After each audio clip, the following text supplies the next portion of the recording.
umuwi ng mangga. May trabaho bukas. Parang yung kasi sir, hindi gumagalaw, oh. Tama. Kasi nga sa laki niya, makakabasag talaga yan. Tapos sir, nababalil ako. Iwasan nyo yung ganyan ng ganyan. Pagpangita lang sa manilisin. Bakit ba? Pangit yung ganyang manilisin, ganyan. Yung ganyan, kasi... May nakita kong ganyan ng ganyan. Oh. Mandar talaga, dire-diretso. Pagising niya, tarlak na.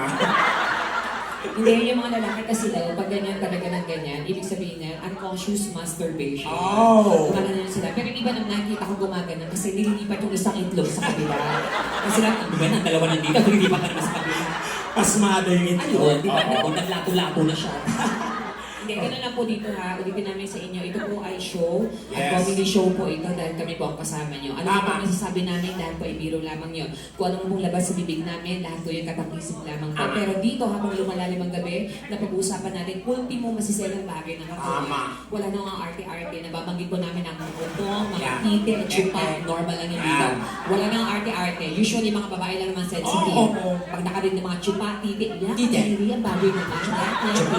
Yak nang yak, uwi naman ng bahay. Diyan kayo magaling mga babae. Kami ang nagpausong ganyan, ginaya nyo lang.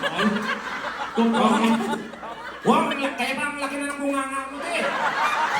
Mukhang sumpak pati itlog ah. Pag tumawa, iwag takpan yung bunganga. Kailangan lumabas yun. Ano bang mabaho sa babae? Pepe. O, yun yung takpan mo. Kaya, tapos tawa ka.